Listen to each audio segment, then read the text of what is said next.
इतनी दूर आसमान में क्यों उड़ रहा है? इसके पंजे इतने मजबूत क्यों हैं? ये अपने पंजों से शिकार कैसे पकड़ लेता है और अपने से 10 गुना वजन शिकार को ऊपर लेकर चला जाता है? कैसे? इसके पंख इतने मजबूत कैसे हैं? इसकी चोंच इतनी मजबूत कैसी है? इसकी नजर इतनी अच्छी कैसे है कि उतना दूर से नीचे देख लेता है, वो भी जमीन में चलते कीड़े को। जमीन से 10 किलोमीटर के ऊपर बाज उड़ता है, फिर भी वो नीचे कीड़े मकोड़े को देख लेता है और अपना शिकार अच्छे से करता है। कैसे? सब लोगों को दिखता है कि बाज इतना ऊपर उड़ता है, सब लोगों को दिखता है कि उसकी चोंच इतनी नुकीली है, सब लोगों को दिखता है कि उसके पंजे इतने मजबूत हैं कि वो अपने से 10 गुना वजन को भी वो पकड़ सकता है। लेकिन कैसे? आखिर कुछ तो रीजन होगा। अगर वो ऐसा कर रहा है, उसके पास ऐसे पंख हैं, उसके पास ऐसी नजर है, उसके पास ऐसी चोंच है, तो कुछ तो रीजन होगा। बाज 70 से 80 साल जीता है, तो क्या 70 से 80 साल तक वैसे ही रहता है? आखिर पक्षियों का राजा क्यों कहा जाता है बाज को? क्योंकि उसके अंदर वैसे गुण हैं, उसके अंदर वैसा हुनर है, तब वो पक्षियों का राजा कहलाता है।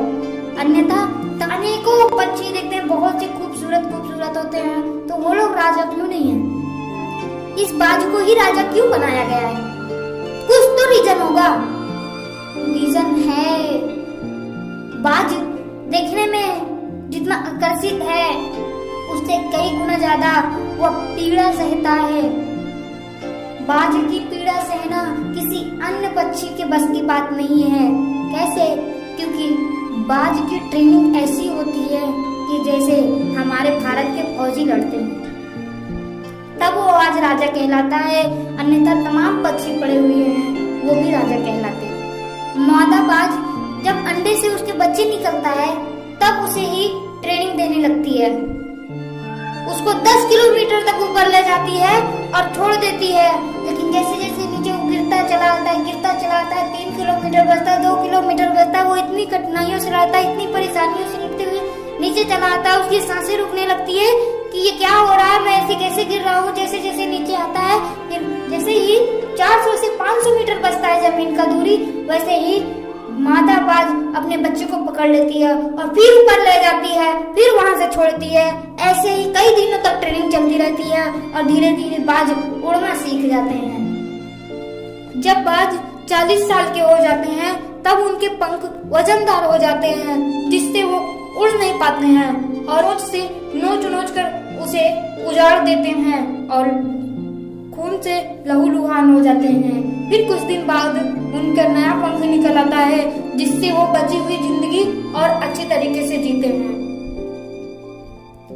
और जब वो बाज की चोंच बड़ी हो जाती है, तो शिकार करने में वो असमर्थ होते हैं, तो अपनी चोंच को किसी ऊंचे चट्टान पे जाता है, तो अपनी चोंच को रगड़ के उसे तोड़ता है, तब भी उसे बहुत पीड़ा सहनी पड़ती है। कौन ऐसा कर सकता है? बाज के पंजे 40 साल में ही मुड़ जाते हैं, जिससे वह कोई शिकार पकड़कर ऊपर नहीं जा सकता है। इसलिए वो अपने पंजों को भी उसी चट्टान पे रगड़ता है और बहुत ही पीड़ा, बहुत ही दर्द सहता है, बहुत कठिनाइयां झेलता है बाज, तब वो राजा है। इतनी पीड़ा, इतना दर्द सहने के बाद वो बची हुई जिंदगी अपनी खुशी से जीता है, जैसे कि पहले जी रहा था। उसी प्रकार वह अपनी जिंदगी फिर से जीता है। इसीलिए जीवन में कितना भी दुख दर्द आए, उससे बोर मत होइए, बल्कि उससे सीखिए। अगर आपके जीवन में दुख आएगा नहीं, तो आपको खुशी का महत्व नहीं पता चलेगा। इसीलिए जो भी दुख आए, जो भी दर्द हो आपकी जिंदगी में, उसी से सीखिए। कामयाब इंसान तो बहुत दिखते हैं कि हाँ, मैं ऐसा बन जाऊंगा, मैं वैसा बन जाऊंगा, मैं इनके जैसा बन जाऊंगा, लेकिन क्या उनके पीछे की गई मेहनत आपको दिखी? वो कितनी रातों को नहीं सोए हैं, कितने दिन भोजन ना किए होंगे, वो कितने टेंशन में जी रहे थे अपने सपनों को लेकर। क्या आपके अंदर ऐसी चाहत है? क्या आप ऐसा कर सकते हैं अपने सपनों को लेकर? अगर आप ऐसा कर सकते हैं तो आप जरूर कामयाब इंसान बनेंगे।